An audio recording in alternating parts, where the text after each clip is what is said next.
Bismillahirrahmanirrahim. Assalamualaikum warahmatullahi wabarakatuh.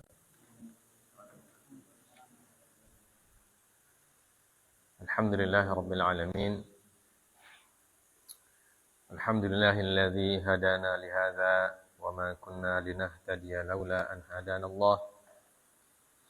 Wa asyhadu an la ilaha illallah wahdahu la syarika lah. Lahul mulku wa lahul hamdu wa huwa ala kulli syai'in qadir. Wa asyhadu anna Muhammadan abduhu wa rasuluh. Arsalahu Allahu basyiran wa nadhira wa da'iyan ila Allah bi'idnihi wa sirajan munira. Allahumma salli wa sallim wa barik ala nabiyyina Muhammadin sallallahu alaihi wasallam wa ala alihi wa ashabihi wa man tabi'ahum bi ihsanin ila yaumiddin. Rabbi shrah li sadri wa yassir li amri wahlul 'uqdatam min lisani yafqahu qawli. Allahumma inna nas'aluka 'ilman nafi'a wa rizqan thayyiba wa amalan mutaqabbala. Kita kembali bersyukur kepada Allah Subhanahu wa taala dan juga kita tak lupa menyampaikan salawat dan salam kepada baginda Nabi kita Muhammad sallallahu alaihi wasallam serta para keluarga dan sahabat-sahabat beliau yang dimuliakan oleh Allah dan diridhai oleh Allah Subhanahu wa taala.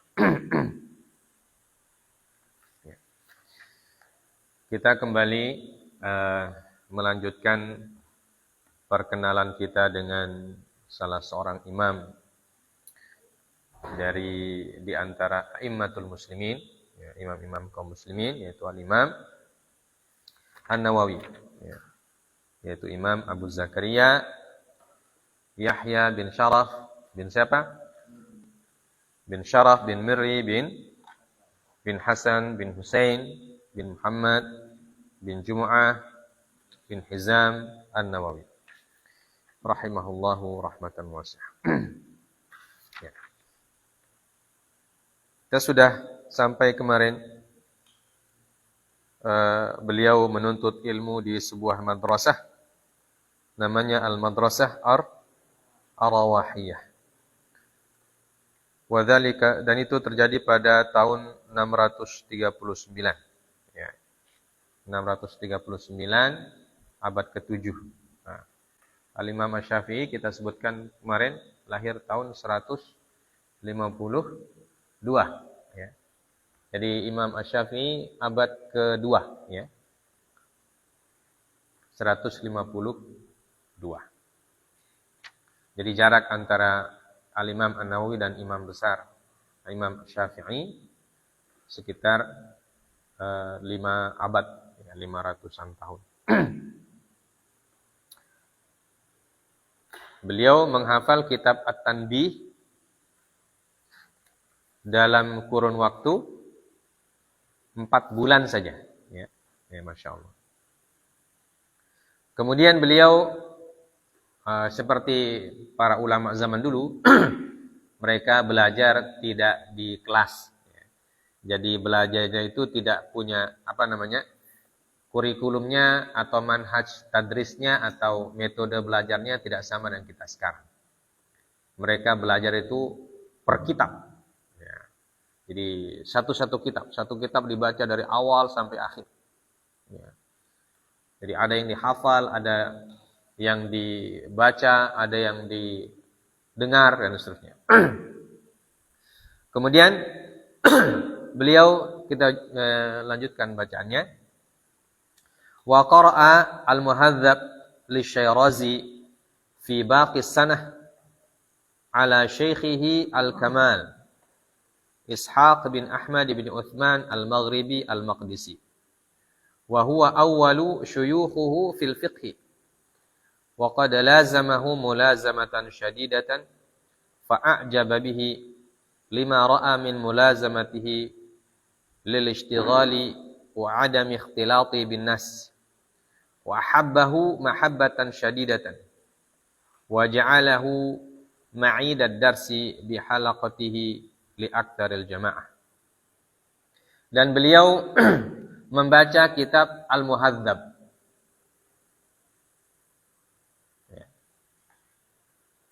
Karya Imam Asy-Syirazi. Jadi Imam Asy-Syirazi adalah imam juga dalam mazhab Syafi'i, imam generasi sebelum Imam Nawawi. Fi baqis sanah, di sisa tahun itu. Jadi 649, di tahun 649, 4 bulannya itu beliau menghafalkan kitab At-Tanbih.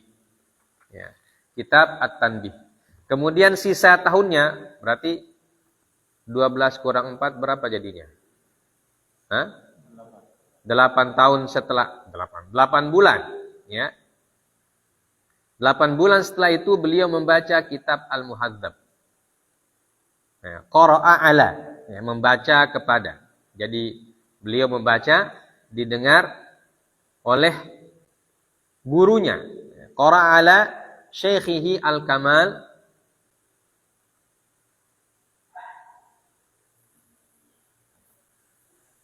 Al-Kamal Ishaq bin Ahmad bin Uthman Al-Maghribi Al-Maqdisi.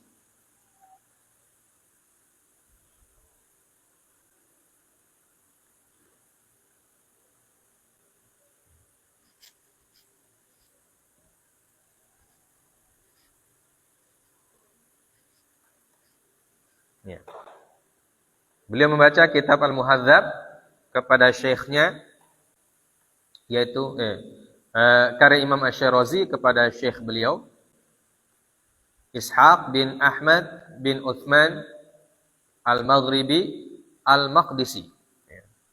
Jadi Maqdis ini berarti orang Baitul Maqdis, ya, orang Filistin. Ya. Dan beliau adalah guru pertamanya dalam ilmu fiqih. Jadi Imam Ishaq bin Ahmad ini guru pertama Imam An-Nawawi dalam ilmu fiqih, belajar fiqih. Beliau membaca Al-Muhadzab dan juga menghafal At-Tanbih itu kepada Al-Imam Ishaq bin Ahmad bin Uthman Al-Maghribi Al-Maqdisi.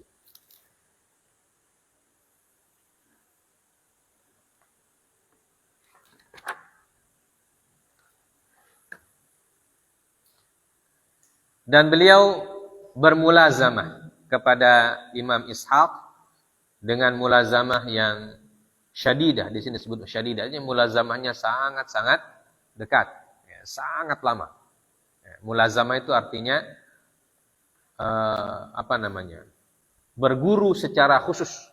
Ya, berguru secara khusus kepada Imam Ishaq dengan sangat intens. Kalau kita bahasa sekarang, sangat intens. Intens itu artinya disiplin, ya, sangat disiplin. Artinya beliau tidak pernah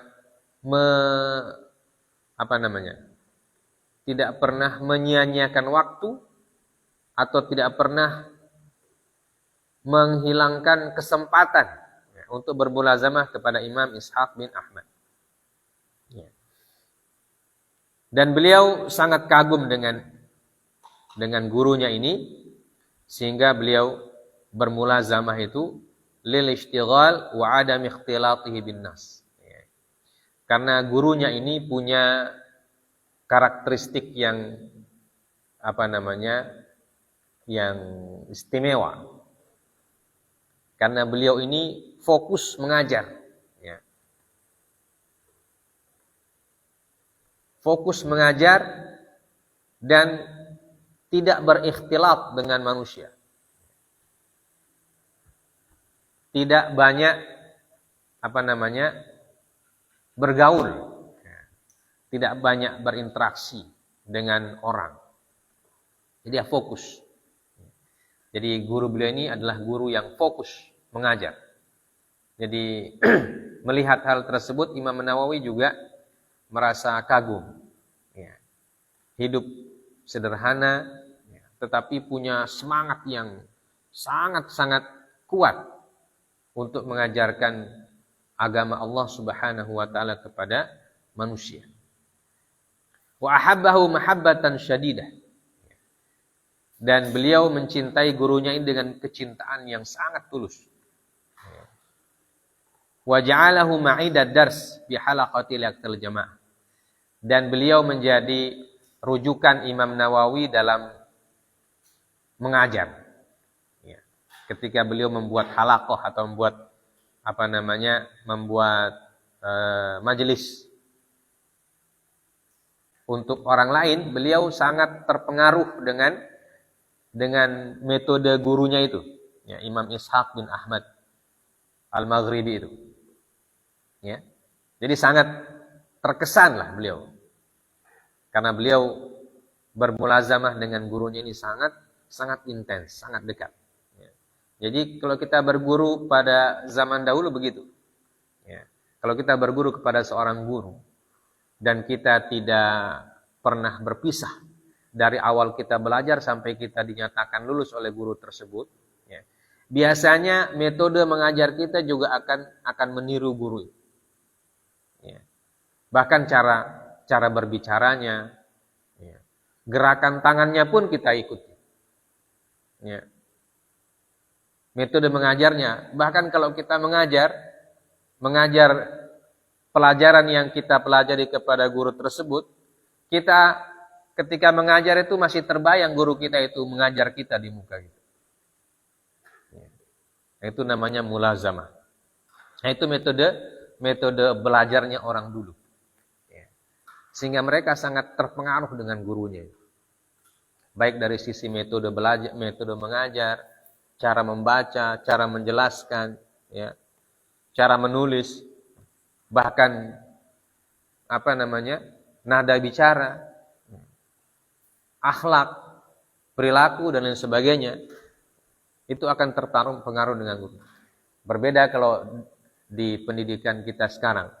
Karena kalau kita masuk kelas, guru yang datang silih berganti, itu pun cuma beberapa menit, 45 menit paling lama.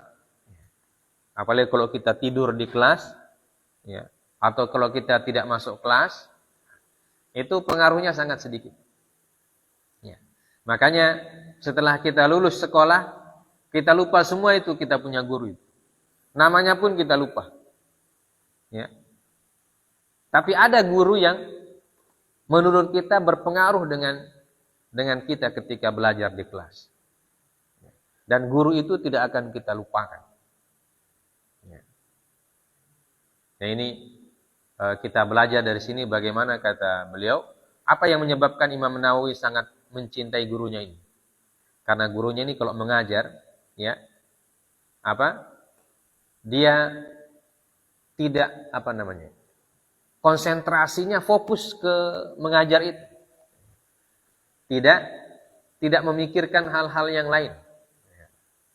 Ishtighal min mulazamatihi lil ishtighal wa adam ikhtilati bin nas.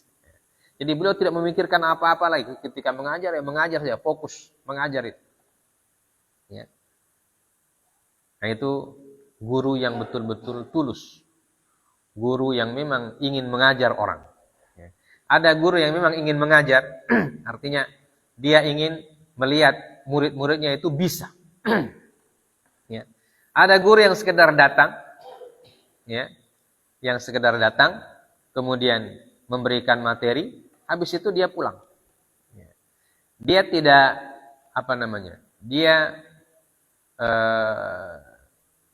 tidak memperhatikan apakah muridnya itu bisa atau tidak atau bagaimana. Yang penting dia datang memberikan materi, habis itu begitu bel keluar dia keluar. Ya. Kemudian bulan depan dia terima gaji, habis itu selesai. Nah, ini pengaruhnya akan berbeda dengan guru yang memang datang mengajar, dan yang dia inginkan dari mengajar itu adalah dia ingin murid-muridnya itu bisa, paham. Ya. Maka dia akan menggunakan berbagai macam cara, berbagai macam metode untuk mengajarkan materinya itu supaya muridnya paham. Ya. Makanya ada yang mengatakan itu bahwa dalam bahasa Arab disebutkan ya Apa sebutannya itu? Al-maddah muhimmah. Walakin al-manhaj ahammu minal maddah. Wal mudarris ahammu minal manhaj. Apa artinya? Al-maddah muhimmah. Materi pelajaran itu penting. Akan tetapi al-manhaj ahammu minal maddah. Metode mengajar lebih penting daripada materi. Wal mudarris ahammu minal manhaj. Dan yang lebih paling penting atau lebih penting dari metode adalah guru. Jadi materi kita itu penting semua, pelajaran itu penting. Tapi yang lebih penting adalah cara mengajarkannya supaya cepat sampai kepada murid. Tapi yang kalau caranya bagus, yang paling penting lagi adalah gurunya. Jadi guru itu adalah faktor penting dalam belajar. Faktor yang paling penting bahkan. Paham ini? Jadi guru menjadi faktor yang paling penting dalam pengajaran dan pendidikan. Kenapa? Karena kalau gurunya tulus, ya, dia memang ingin mengajarkan ilmunya, dia akan fokus untuk mengajar, dan dia akan mencari berbagai macam metode untuk memahamkan materi itu kepada seluruh muridnya. Ya.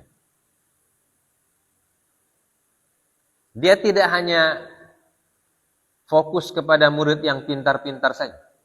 Ada terkadang kita itu kalau mengajar, kalau ada di kelas itu murid yang pintar-pintar itu kita perhatikan sekali. Kita senang kalau dia ada di kelas. Ya. Tapi kalau dia tidak hadir, bilang tidak betul ini kelas. Tidak ada yang pintar. Ya. IQ jongkok semua. Bilang malas itu orang mengajar. Ya.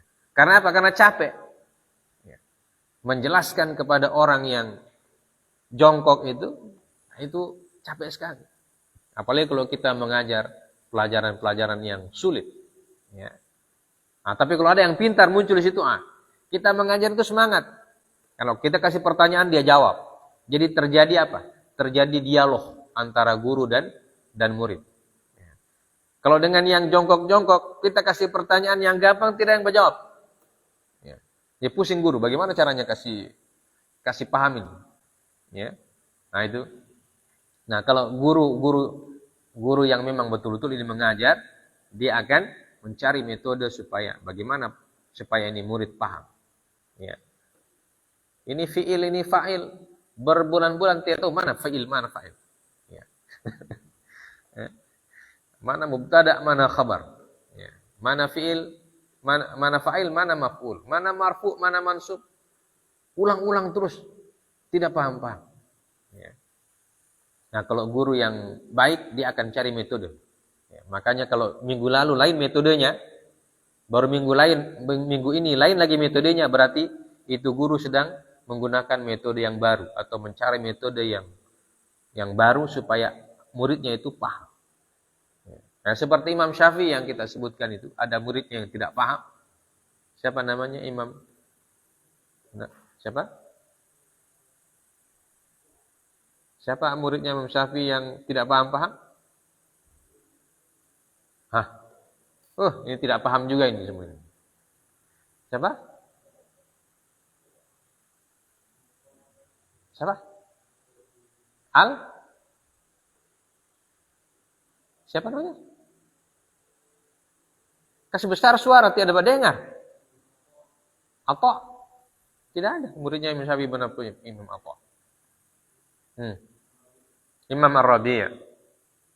Nah, itu dikisahkan. Wallahu ta'ala alam kisahnya itu apakah benar atau tidak. Tapi dikisahkan. Orangnya tidak paham-paham. Imam Syafi'i sampai panggil dia ke rumah. Nah, kalau saya mengajar, kalau saya tidak paham itu saya biar sih. Kalau tidak paham-paham kasih biar. Terserah dia yang paham atau tidak. Ya, kalau saya mengajar. Ya. Tapi ini kalau Imam Syafi'i beda. Ada muridnya yang tidak paham-paham, dia bilang, datang ke rumah. Dia datang ke rumah, dia khususkan, dia punya waktu khusus untuk murid yang satu itu saja. Ya, habis isya, sholat isya. Dia ulang-ulang sampai tengah malam. Belum paham juga. Imam Syafi'i mengatakan, kalau ilmu ini cuma seperti makanan, saya mau ambilkan kamu sendok, saya mau suap, saya mau kasih makan, saya mau suap kamu seperti anak kecil. Ya. Begitu beliau bilang. Artinya beliau itu sangat ketika mengajar itu memang fokus ingin mengajar orang, ya, supaya orang itu bisa. Ya. Sejongkok apapun dia punya IQ. Ya. Beliau ingin tetap bisa itu anak. Ya. Maka ketika beliau sudah lelah, berbagai macam cara digunakan, itu beliau bilang, andaikan ini ilmu ini bisa dibuat seperti makanan, ya, saya mau sendokkan kamu, saya mau suap satu-satu, ya, sampai kamu kenyang. Ya. Tapi ilmu tidak seperti itu, ya, bukan makanan yang bisa suap dengan sendok. Jadi sekarang kamu harus berdoa banyak-banyak. Jadi apa yang saya ajarkan itu sudah semua metode yang saya pakai untuk ajarkan kamu, ya, tinggal kamu sekarang berdoa dan berusaha banyak-banyak. Ya, mulai dari situ muridnya itu berdoa sekuat-kuatnya kepada Allah Subhanahu wa taala sampai menjadi orang yang hebat juga. Ya. Nah, begitulah para ulama mendedikasikan dirinya untuk mengajarkan ilmu Allah Subhanahu wa taala. Nah, sekarang kalau di kelas-kelas atau di sekolah-sekolah ini jarang kita temukan. Ya, jarang kita temukan. Ya, sehingga orang yang belajar juga jarang seperti orang dulu. Ya. Kecuali kalau di pesantren-pesantren yang memang punya halaqah-halaqah khusus. Ya. Makanya istilahnya ada pesantren salafiyah. Ya. Pesantren zaman dulu, model metode zaman dulu. Itu pesantren salafiyah itu, dia tidak pakai tahun ajaran baru, tahun ajaran lama, tidak ada. Jadi murid datang kepada gurunya membawa kitab. Belajar kitab.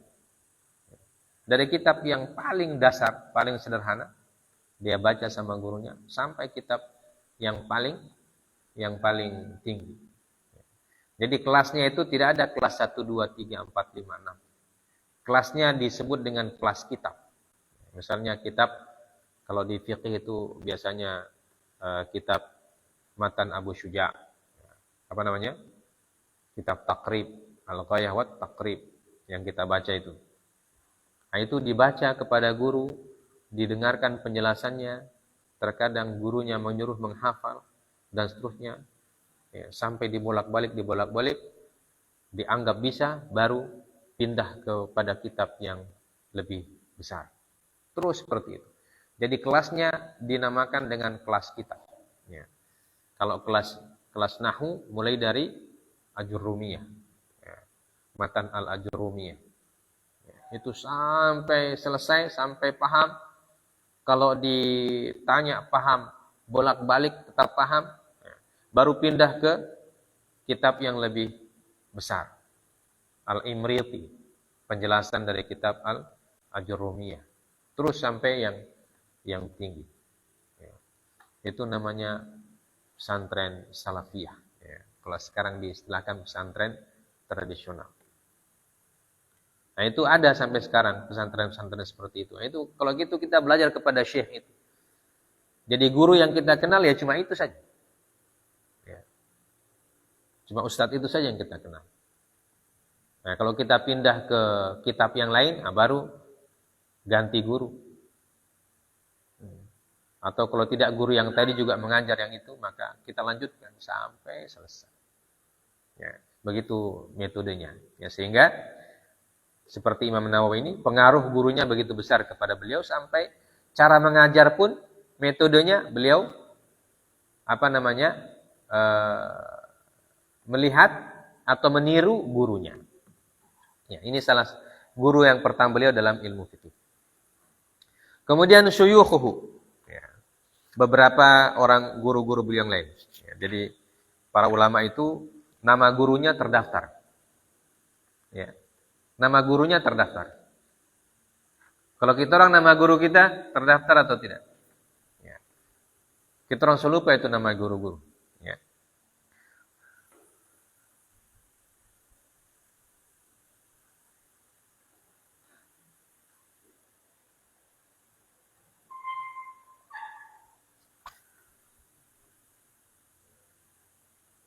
Syuyukhuhu, ya. Jadi guru-guru beliau, kalau bahasa kitab itu syekh. Ya, syekh itu artinya guru. Ya. Man syekhuka, artinya siapa gurumu. Ya. Sami'a minar ridha bihi al-burhan. Wa syekh Abdul Aziz bin Muhammad al-Ansari. Wa Zainuddin bin Abdid Daim, wa Imaduddin bin Abdul Karim al-Hirstani, wa Zainuddin Abil Baqa Khalid bin Yusuf al-Maqdisi an-Nablusi, wa Jamaluddin ibnu Sayrafi, wa Taqiyuddin bin Abil Yusuf, wa Syamsuddin bin Abi Umar, wa tabaqatuhum. Wa akhadha fiqh al-hadith min al-Syekh al-Muhaqqiq Abi Ishaq Ibrahim bin Isa al-Muradi al-Andalusi. Wa tafaqqaha 'ala al-Kamal Ishaq bin Ahmad bin Uthman al-Maghribi al-Maqdisi. Wa Syamsuddin Abdurrahman bin Nuh. Wa Izzuddin al-Irbili wa ghairuhu. Wa lazama al-ishtighala wa at-tasnifa wa nashr al-ilmi wal ibadah wa dzikri was sabri 'ala al-'aish al-khashin fil ma'kali wal malbas bima la mazid 'alaih. Jadi di sini disebutkan beberapa gurunya. Pertama, gurunya bergelar Ar-Ridha. Ya. Pertama, gelar gurunya adalah Ar-Ridha. Tidak disebutkan namanya di sini. Kemudian, nama gurunya juga Abdul Aziz bin Muhammad al-Ansari. Wa Zainuddin bin Abdid Daim. Zainuddin. Nah, sebenarnya yang ada din-dinnya ini kalau zaman dulu itu gelar, ya, bukan nama aslinya, tapi gelar. Tapi terkadang gelarnya lebih dikenal daripada nama aslinya. Zainuddin bin Abdid Daim, ya, tidak disebutkan nama aslinya. Kemudian Imaduddin bin Abdul Karim al-Harastani. Imaduddin, ada Zainuddin, ada Imaduddin. Kemudian Zainuddin Abil Baqa Khalid bin Yusuf al-Maqdisi an-Nablusi. An-Nabulsi, ya. Dari daerah Nablus. Ya. Jadi Zainuddin, Imaduddin, Jamaluddin Ibn Sayrafi. Imam As-Sayrafi namanya Jamaluddin. Kemudian Taqiyuddin. Ya, Taqiyuddin juga gelar, ya. Taqiyuddin bin Abil Yusuf. Kemudian Syamsuddin bin Abi Umar. Kalau Imam Nawawi gelarnya apa gelarnya? Imam Nawawi. Hah? Muhyiddin. Nah, jadi ada Zainuddin, ada Jamaluddin, ada Taqiyuddin, ada Muhyiddin, ya, ada Syamsuddin, dan seterusnya. Itu guru-guru beliau. Dan guru yang tadi yang kita sebutkan,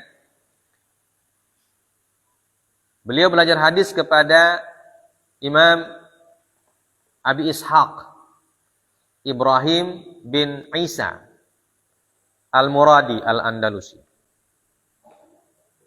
Beliau belajar hadis kepada Imam Abi Ishaq Ibrahim bin Isa al-Muradi al-Andalusi.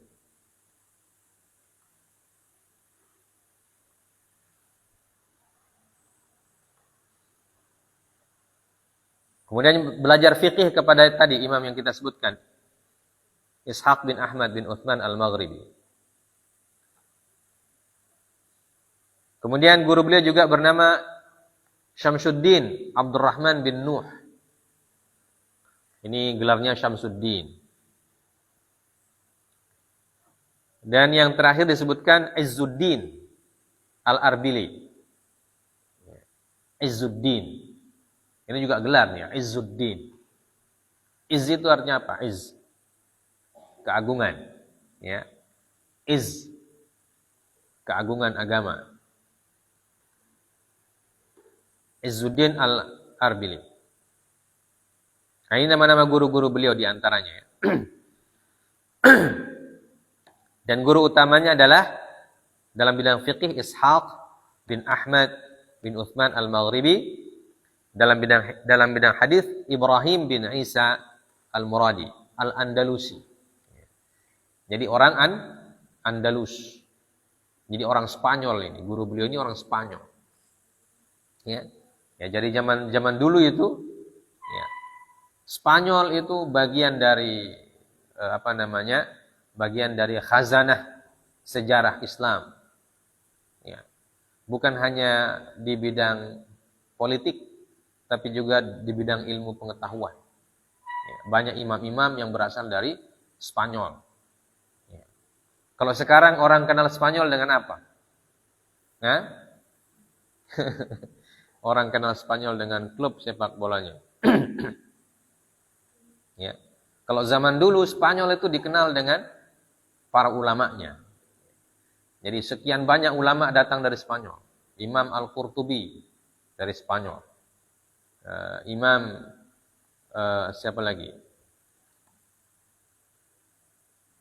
Dawud Al-Zahiri, Ibnu Hazm. Ibnu Hazm Al-Zahiri Al-Andalusi, orang Andalus. Imam At-Tabari juga orang Andalus. Jadi banyak sekali imam-imam dari Andalus, dari Spanyol. Ya. Jadi Spanyol dulu namanya Al-Andalus. Ya. Dikenal dengan ilmu pengetahuan Islam, bahkan pernah menjadi kiblat ilmu pengetahuan. Ya. Dan itu berlangsung selama kurang lebih, ada yang mengatakan sampai 8 abad atau 800 tahun. Ya. Dan sampai sekarang masih ada beberapa peninggalan kaum muslimin di Spanyol. Termasuk di Madrid. Dan yang paling monumental sampai sekarang adalah di Cordoba. Ya, Qurtubah. Ya. Zaman dulu namanya Al-Qurtubah. Dari situlah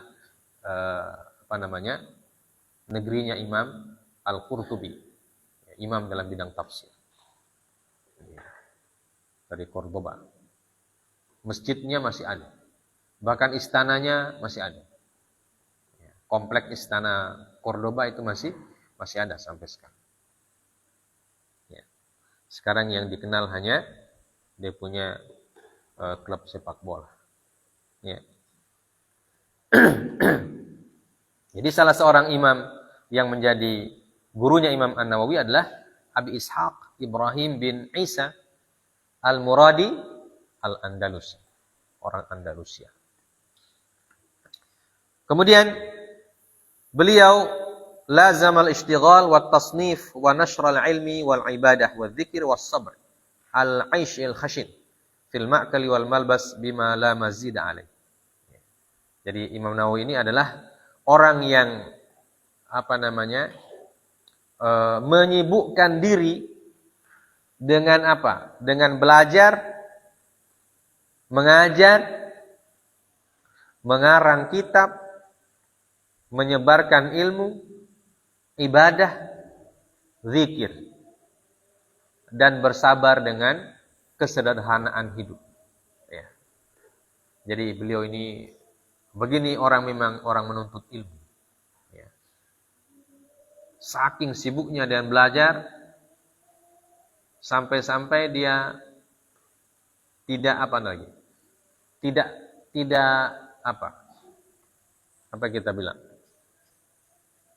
bukan tidak mau berusaha, bukan tidak mau mencari kehidupan, tidak. Tapi beliau merasa menuntut ilmu ini lebih penting. Menyebarkan ilmu lebih penting. Dari kesibukan beliau itu apa? Belajar, mengajar, mengarang. Ya.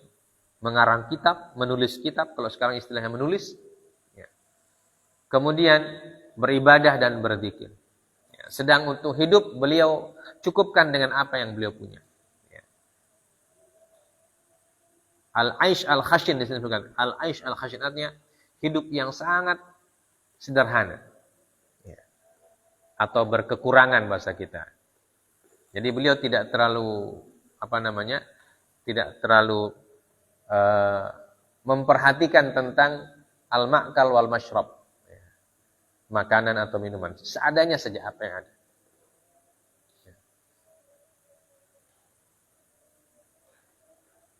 Bima la mazida alaih. Ya.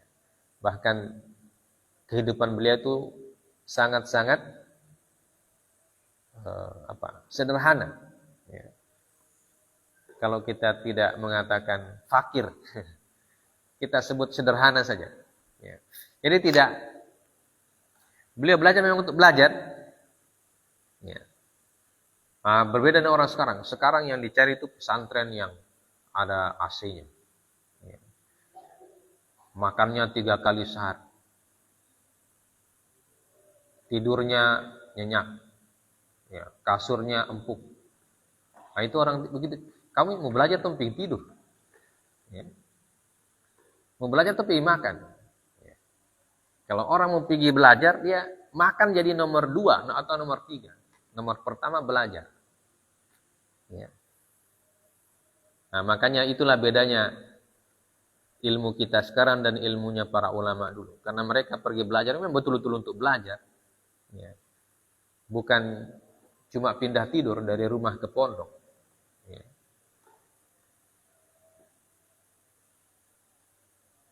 Nah, jadi Imam Nawawi belajar memang betul-betul belajar. Memang habis untuk belajar dia punya waktu. Kalau kita orang sekarang belajar, Masya Allah. Sampai di pesantren, masih ada waktu urus ayam. Masih ada yang beli ayam, bikin kandang ayam.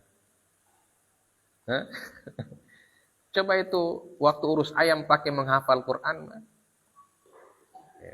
Walaupun tidak apa-apa juga, makanya tidak dimarah. Tapi kalau mau jadi thalibul ilmi yang betul, hal-hal yang bisa membuat waktu habis terbuang begitu saja itu tidak mau dibekeng. Ya. Jadi fokus belajar, menghafal, murajaah, menulis, ya, membaca dan seterusnya. Tapi tidak apa-apa kalau sama kita orang masih boleh beli ayam, pelihara ayam. Masih boleh pelihara ayam. Ya. Dan Ustaz doakan supaya ayamnya kalau tidak mati tidak beranak.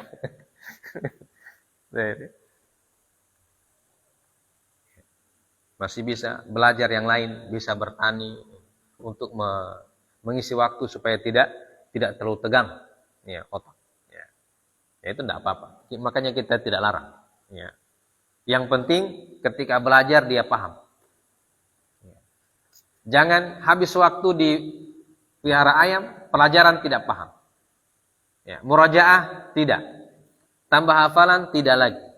Pokoknya yang berkaitan dengan ilmu dia tidak kerja. Yang dia kerja cuma di ayam. Nah itu tidak boleh. Ya. Jadi ayam itu selingan saja itu, selingan. Kalau ada waktu senggang. Ya, supaya tidak terlalu stres, ya, boleh pegang-pegang ayam. Ya. Tapi jangan ayam jadi utama. Ya. Dikasih uang jajan sama orang tua, pergi beli ayam. Ya. Jadi ayamnya sudah banyak di pesantren, dia tinggal urus ayam saja dia. Dia tidak urus dia punya pelajaran. Ya. Nah, kalau begitu pulang dia bawa ayam. Jadi tidak akan mendapatkan ijazah itu. Yang didapat cuma ayam saja. Nah ini kalau kita lihat Imam Nawawi punya. Nah ini kenapa kita baca ini supaya kalian tahu. Bagaimana Imam Nawawi belajar. Beliau lazam al-istighal wat tasnif wa nashril ilmi wal ibadah wa dzikr was sabr 'alal 'aishil khashin. Ya, jadi Imam Nawawi itu ketika belajar, beliau menyibukkan diri dengan ilmunya itu. Ya. Bagaimana caranya? Beliau pergi menghafal, murojaah, membaca kitab di depan gurunya atau mendengar penjelasan dari gurunya. Setelah itu dia menulis apa yang dia dapat tadi dari gurunya, dia tulis. Ya. Ya, sampai sekarang bukunya sangat banyak. Ya. Bukunya sangat banyak. Ya, coba kalian juga ikut menulis dari sekarang. Catatan-catatan kecil. Ya. Ambil buku, selain yang dijelaskan di kelas atau di majelis ta'lim, apa yang kita dapat catat sedikit demi sedikit. Lama-lama itu catatan itu pelihara baik-baik. Nah, itu nanti jadi warisan yang sangat bagus. Ya. Ada contoh dari Ibnul Qayyim rahimahullahu taala. Beliau punya buku itu ada namanya Al-Fawaid. Ya. Judul bukunya Al-Fawaid. Faidah-faidah. Ya. Jadi buku itu disusun tidak pakai metode. Ya, tidak ada DP judul, tidak ada DP bab, tidak ada DP pasal, tidak ada. Kenapa itu? Karena itu katanya catatan harian. Ya. Istilahnya sekarang diary. Nah, diari kalau bahasa kita. Jadi beliau punya catatan, beda dan catatan harian kita orang. Kalau beliau dulu catatan hariannya tentang firman Allah, hadis Nabi, perkataan ulama, perkataan sahabat. Ya. Kalau catatan kita orang sekarang apa dia isi? Ya. Hari ini saya sangat sedih. Ayamku mati 1 ekor. Ayamku bertelur 10, tinggal 5. Yang begitu usah dicatat. Yang dicatat itu tadi ada penyampaian Rasulullah SAW bersabda. Itu simpan. Ya, besok lagi ada dapat faedah baru. Saya dapat tadi perkataan para ulama, catat. Ya. Itu nanti lama-lama seperti kitabnya Ibnu Qayyim itu Al-Fawaid jadi besar begitu dia. Atau mungkin kurang lebih seperti buku ini dia punya jadi. Dan itu dicetak sampai sekarang. Dan kalau kita baca, ya begitu, faedah-faedah yang beliau entah yang beliau fikirkan langsung beliau tulis atau yang beliau dapat, yang beliau dengar dari gurunya dan seterusnya langsung beliau tulis. Ya, jadi catatan harian. Ya, itu catatan hariannya Ibnu Qayyim. Ya, kalian juga bisa dari sekarang apa yang terbetik dalam pikiran tentang hal-hal yang bisa dijadikan sebagai tuntunan, nah, catat, bikin buku harian khusus. Ya. Jangan catatan telur ayam, jangan. Kalau telur ayam harus dicatat. Ya. Paling direbus saja kalau telur ayam. Habis itu makan. Ya. Gitu ya.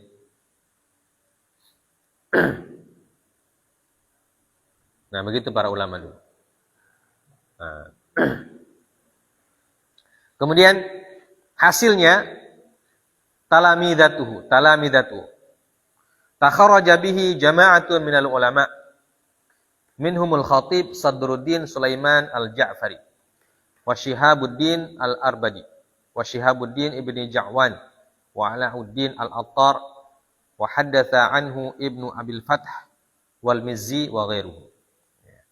Dan dari hasil karyanya Imam Nawawi, hasil didikannya, takharaja bihi jama'atun minal ulama.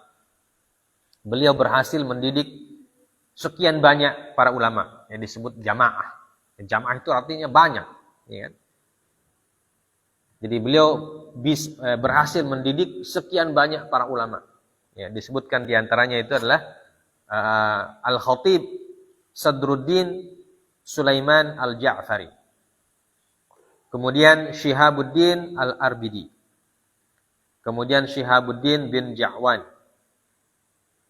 Wa Alauddin Al-Attar. Dan Ibnu Abil Fath dan Imam Al-Mizzi. Nah, ini di antara ulama yang berhasil dididik oleh Imam An-Nawawi. Jadi ini murid-muridnya terdaftar. Guru-gurunya juga terdaftar. Ya. Tentu muridnya lebih banyak, tapi yang ditulis hanya sekian itu, hanya beberapa orang. Tidak disebutkan semua murid-muridnya. Baik. Kemudian ijtihaduhu, bagaimana usaha beliau ketika belajar, kita sebutkan. Kana yaqra'u fi kulli yaum 12 darsan ala masyayikhihi syartan wa tashihan. Ya. Beliau, bagaimana cara beliau belajar?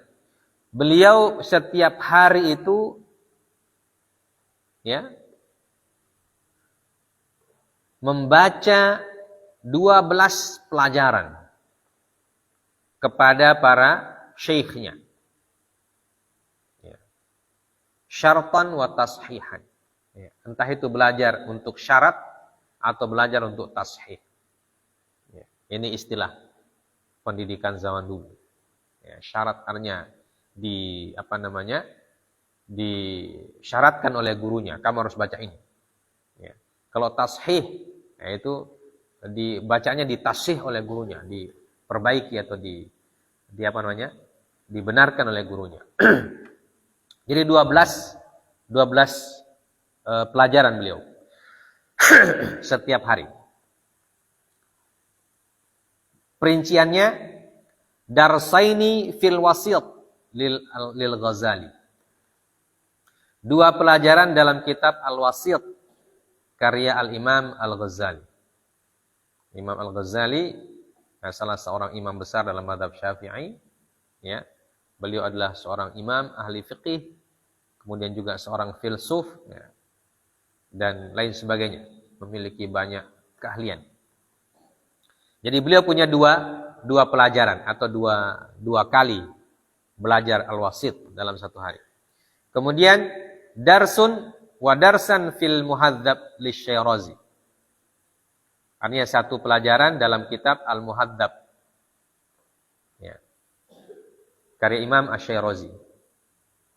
Nah, karena beliau belajar Al-Muhadzab, nanti beliau bikin kitab juga namanya Syarhul Muhadzab. Al-Majmu' Syarhul Muhadzab. Ya, jadi beliau punya kitab besar dalam fiqih Syafi'i namanya Al-Majmu' Syarhul Muhadzab. Jadi kitab yang mensyarah kitab Al-Muhadzab yang beliau pelajari ini, beliau syarah, beliau jelaskan. Ini sudah 3, ya. Kemudian darsan fil jam'i bainas sahihain lil Humaidi. 1 pelajaran dalam kitab Al-Jama' bainas sahihain. Ya, karya Imam Al-Humaidi.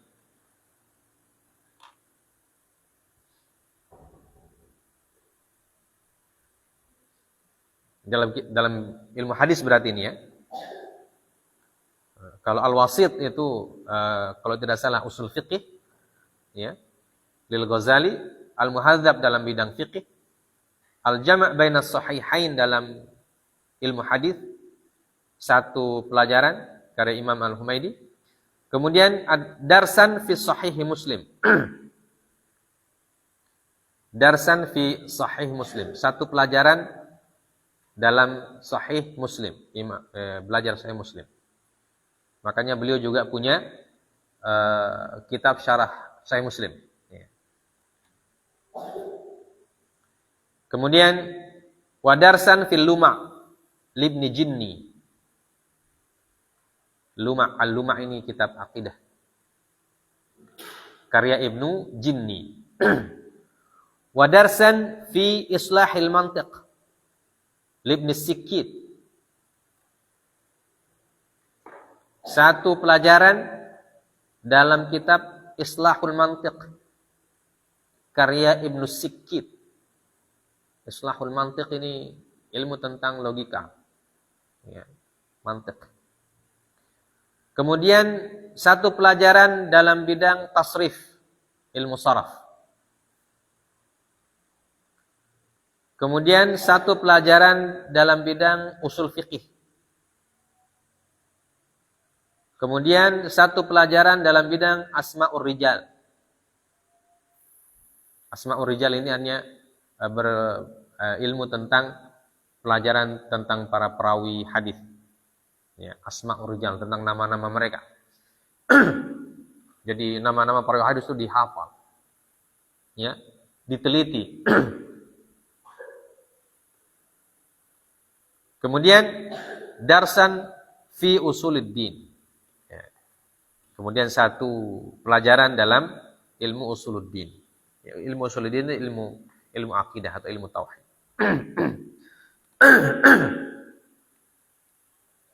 Wa kana yu'alliqu jami'a ma yata'allaqu biha min syarhi mushkilin wa wuduhi ibaratin wa dhabti lughatin. Ya. Dan cara beliau belajar dalam 12 pelajaran itu, beliau memberikan ta'liq. Ta'liq itu artinya catatan. Ya, jadi setiap kitab yang beliau pelajari, beliau berikan catatan. Ya, catatan tentang, baik itu tentang harokat katanya, atau tentang nama-nama orang yang ada di dalam kitab tersebut yang disebut dan seterusnya. Dibuatkan catatan. Nah ini catatan-catatan ini nanti lama-lama dikumpulkan jadi kitab besar. Baik. Min syarhi mushkilin, catatannya berupa syarah, penjelasan tentang kata-kata yang muskil.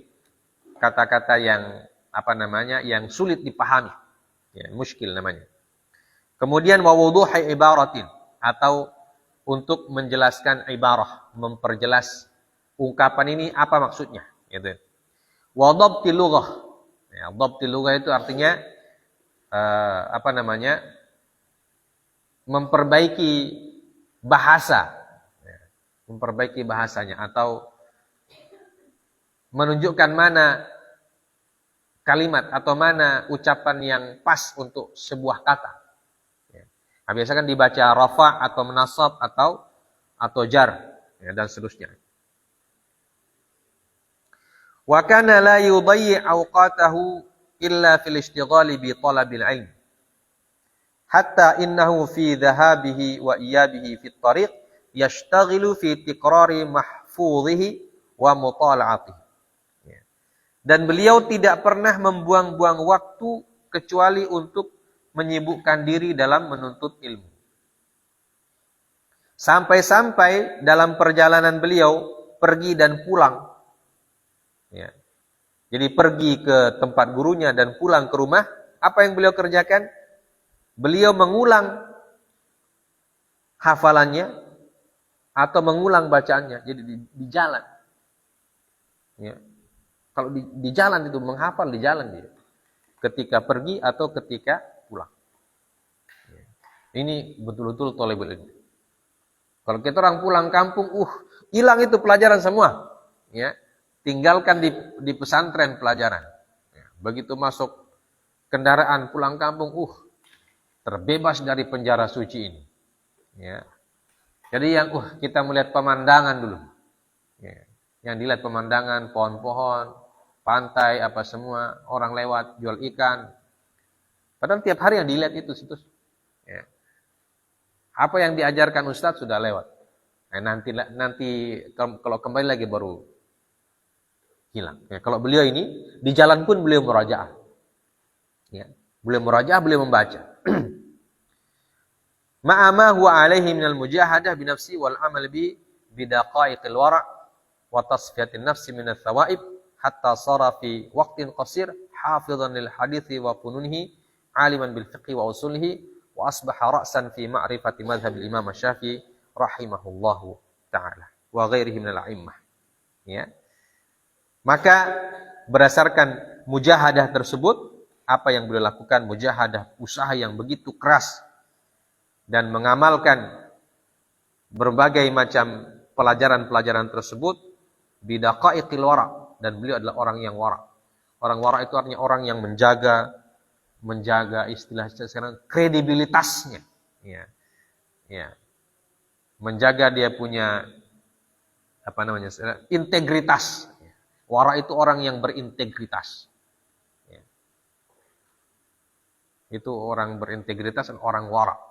Orang wara' itu orang yang tidak mudah menerima pemberian orang tanpa alasan yang jelas.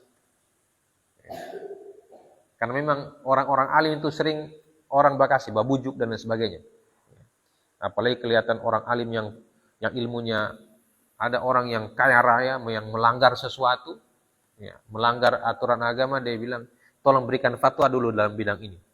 Ya. Untuk menghalalkan dia punya perbuatan. Ya. Dia rela membayar orang alim untuk membuat fatwa yang mendukung dia punya hawa nafsu. Nah, itu biasa terjebak. Imam Nawawi adalah orang yang warak. Tidak mudah dibeli. Ya. Tidak mudah dibeli. Kalau dia mengatakan haram ya haram. Ya. Tidak mudah berubah. Kecuali dengan dalil yang lebih kuat. Ya. Makanya shara fi waqtin qasir hafidhan lil hadits wa funun. Sehingga di waktu yang sangat singkat, usianya masih muda, ya. Usia berapa tahun beliau menghafal Quran sebelum baligh, ya kan? Di waktu usia yang masih muda, beliau sudah menjadi hafidh dalam bidang hadis. Ya. Hafidh di sini bukan sekedar hafal DP matan, bukan. Bukan macam kita orang hafalan. Ya. 1 tahun hafal 2 biji hadis. Kalau beliau itu yang disebut hafidh pada zaman dulu adalah orang yang hafal matannya, orang yang menghafal dia punya perawi, ya. Dan hafal dia punya riwayat-riwayat yang berbeda-beda. Ya. Mana yang saling mendukung riwayat-riwayat itu, mana yang saling bertentangan dan seterusnya itu dihafal. Namanya hafidh. Ya. Kalau kita orang ini baru 2 hadis saja jadi hafidh. Ya. Nah, itulah perbedaan kita. Ya. Wallahul musta'an. Kemudian alim dalam bidang fikih dan usul fikih, dan beliau menjadi ra'san fi ma'rifati madzhabil Imam Asy-Syafi'i. Menjadi kepala ternyata tokoh, ya. Menjadi tokoh dalam mazhab Imam Asy-Syafi'i walaupun usia beliau masih sangat muda, ya. Jadi abad ke-7 Hijriah, ya. Imam dalam mazhab Syafi'i itu ya Imam Nawawi, ya, salah satunya yang menjadi rujukan, ya. Kalau istilah sekarang itu profesornya lah, ya. Profesor dalam bidang mazhab Syafi'i, ya. Walaupun profesor sekarang dibanding beliau tentu sangat jauh. Tapi begitulah padanannya kira-kira, ya, supaya kita paham. Wa tawalla min syekhat darul hadis al-asyrafiyah al-ula wa tadris biha duna an ya'khudha min ma'lumiha syai'an. Ya. Kemudian beliau menjadi syekh dalam bidang hadis di Darul Hadis, Madrasah Darul Hadis Al-Asyrafiyah Al-Ula.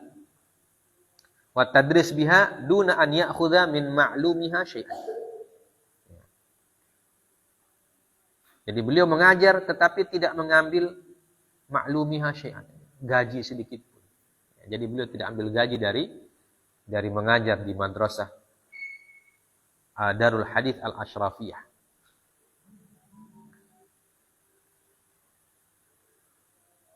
Madrasah ini didirikan oleh Sultan Al-Malikul Ashraf Mudzafaruddin Abdul Fattah Musa bin Al-Malik Al-Adil Saifuddin bin Abi Bakar bin Ayyub Al-Mutawaffa Sanah Sittima wa Talatin. Ya, jadi dari dinasti Ayyubiyah. Ya, dinasti Ayyubiyah. Ada dinasti Ayyubiyah di Syam ketika itu yang mendirikan madrasah namanya Darul Hadis Al-Asyrafiyah. Nah, ini bagaimana beliau belajar dan mengajar ilmu dalam segala macam bidang, ya. Baik itu fikih, usul fikih, sampai ilmu lughah, kemudian sampai ilmu mantik, logika. Ya, logika itu istilahnya ilmu mantik. Sekarang itu ilmu apa namanya? Apa ilmunya sekarang? Filsafat, ya.